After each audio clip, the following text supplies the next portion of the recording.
একটা পোস্ট করেছিলাম আপনার পছন্দের রেসিপির নাম বলে যান, সেখানে ম্যাক্সিমাম কমেন্ট পড়েছে গরুর মাংসের আচার। ওটা সবাই বানিয়ে দেখিয়ে ফেলেছে, তাই আমি আজ নিয়ে আসলাম মুরগির মাংসের আচার। এতটাই সুস্বাদু যে যাকে খাইয়েছি সে আবার আমার হাতেই আরেকবার বানিয়ে নিয়ে গেছে। আসসালামু আলাইকুম। নিচ্ছি হাফ চা চামচ মেথি, হাফ চা চামচ আস্ত ধনিয়া, হাফ চা চামচ জিরা আর একটা 2 ইঞ্চি সাইজের দারচিনি।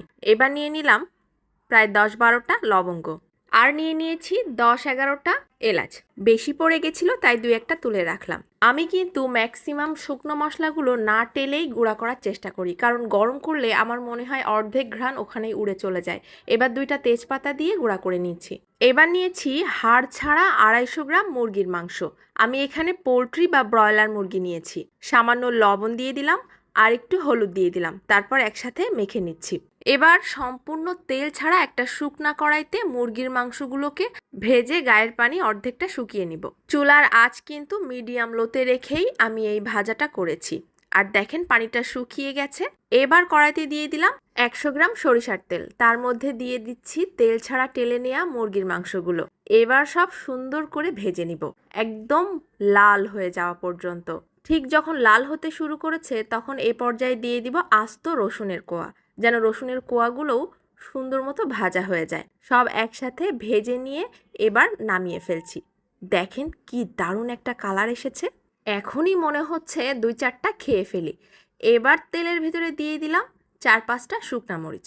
শুকনা মরিচগুলো যখন পুরাপুরি ভাজা হয়ে যাবে তখন দিয়ে দিব 1.5 টেবিল চামচ ভর্তি করে আদা রসুন বাটা। মাংস টাইপের কোনো আচারের মধ্যে মশলাটা কিন্তু একটু বেশিই দিতে হয়। আদা রসুনটা ভাজা হয়ে গেলে এর ভেতরে আমি মুরগির মাংসগুলো ঢেলে দিব, আর তার মধ্যে সব নেড়ে চেড়ে এ পর্যায়ে দিয়ে দিব গুঁড়া করে নেওয়া মশলাগুলো। সব একসাথে মিক্স করে দিচ্ছি। এখন সবাই ভাবছে এই রে, আপুটা মনে হয় আজ আর লবণ মরিচ দিবে না। না না, ভুলিনি। এই যে এখন দিয়ে দিলাম 1.5 টেবিল চামচ ভর্তি করে শুকনা মরিচের গুঁড়া। এবার কিন্তু চুলার আঁচ কমিয়ে দিয়েছি, আর শেষে দিয়ে দিলাম স্বাদ মতো লবণ। সব শেষে দিয়ে দিব 2 টুকরা লেবুর রস। এই লেবুর রসই কিন্তু ভিনেগারের কাজটা করবে, আর সাথে টেস্টটা বাড়িয়ে আচারটাকে করে তুলবে ভীষণ সুস্বাদু। আরও 4-5 মিনিট লো আঁচে জাল করলেই হয়ে যাবে মুরগির মাংসের আচার। ঠান্ডা ভাত, গরম ভাত, খিচুড়ি, পোলাও, বউয়া, যার যা মন চায়। ওফ, শুধু মাখনাটা হতে হবে মনের মাধুরী মিশিয়ে। ভাতের কালার দেখে মাখা শেষ হওয়ার পর্যন্ত অপেক্ষা করতে মন চাচ্ছে না। একটা মুরগির মাংস একটু ভেঙে দেখাই, ভেতরটা দেখেন। ভেতরটা কি সুন্দর সাদা হয়ে আছে আর উপরটা একেবারে লাল। প্রথম লোকমা মুখে দেওয়ার পর মনে হচ্ছিল ভাত যেন পাকস্থলিতে গেল না, গেল